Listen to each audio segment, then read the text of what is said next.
Audio Jungle.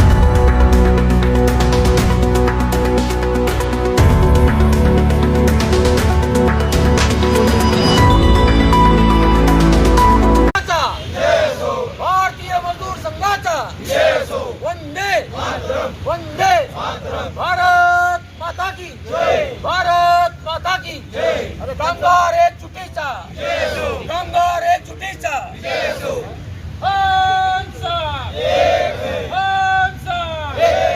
कामगार एकजुटीचा सर्व क्षेत्रातील खाजगीकरण धोरण रद्द करा. सर्व क्षेत्रातील खाजगीकरण धोरण रद्द करा. कर्मचाऱ्यांना पेन्शन मिळालीच पाहिजे. कर्मचाऱ्यांना पेन्शन मिळालीच पाहिजे. हम सब देश के हित में करेंगे काम करेंगे पूरा दाम. देश के हित में करेंगे काम करेंगे पूरा दाम. उद्योग के हित में करेंगे काम करेंगे पूरा दाम. भारत माता की आज भारतीय मजदूर संघ केंद्राने दिलेल्या आदेशाप्रमाणे पूर्ण भारतभर 17 ऑगस्ट रोजी आज प्रत्येक विद्यार्थी कार्यालयासमोर आम्ही धरणे आंदोलन तथा रॅलीचं आयोजन केलं. त्याचं कारण मुळात केंद्र सरकार आणि राज्य सरकारचं धोरण हे पूर्णतः कर्मचारी विरोधी होत चाललंय.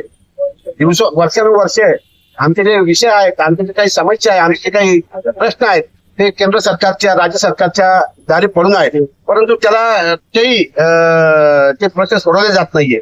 आता विचार केला तर ईपीएसची पेन्शन ही कर्मचाऱ्यांना मिनिमम 1,000 रुपये. आता त्या 1,000 रुपये काय होतं आपण सगळ्यांनी सांगितलं पाहिजे. कर्मचाऱ्यांना 1,000 रुपये पेन्शन आहे आणि सर्वसामान्य जर बाकीच्या पेन्शन योजना पाहिजे तर तिथं 3,000पासून सुरुवात होते. म्हणजे वर्षानुवर्षे काम घेतल्या त्या कामगारांना मिनिमम पेन्शन 1,000 रुपयामध्ये आज आमचे सगळे वरिष्ठ आहेत त्यांना तुम्ही त्याची खंत विचारा. ती पेन्शन 7,500 व्हायला पाहिजे अशी मागणी आम्ही जवळपास 5 वर्षापासून करतो. त्याच्यावर केंद्र सरकार कुठलीही दखल घेत नाही. समान काम समान वेतन, कंत्राटी कामगारांना समान काम समान वेतन मिळाले पाहिजे ही आमची मागणी आहे. सोबत ESI ची मर्यादा ती 21,000 आहे, ती 40,000 केली पाहिजे ही आमची मागणी आहे. मिनिमम वेजेस जे आहे, मिनिमम वेजेस आमची वाढली पाहिजे, 30,000 झाली पाहिजे अशी आमची मागणी आहे. सोबत कंत्राटी कामगारांना कायम केलं पाहिजे. विविध क्षेत्रामध्ये जे खाजगीकरण येत आहे ते खाजगीकरण थांबवलं पाहिजे. शासनाची त्या ठिकाणी शासनाची इन्व्हेस्टमेंट असली पाहिजे. वीज उद्योग आहे, रेल्वे उद्योग आहे, BSNL उद्योग आहे, या ठिकाणी मागच्या दराने खाजगीकरणाची पावले उचलले जात आहेत. त्याचा आमचा विरोध आहे. वीज क्षेत्रामध्ये सुद्धा बऱ्याच मोठ्या प्रमाणामध्ये आता शेअर मार्केट लिस्टिंगच्या माध्यमातून असेल, नंतर तुमच्या पॅरलल लायसन्सच्या माध्यमातून असेल खाजगीकरण येत आहे. BSNLचा जसा प्रकार झाला तसाच वीज उद्योगाचा होण्याची शक्यता त्या ठिकाणी आहे.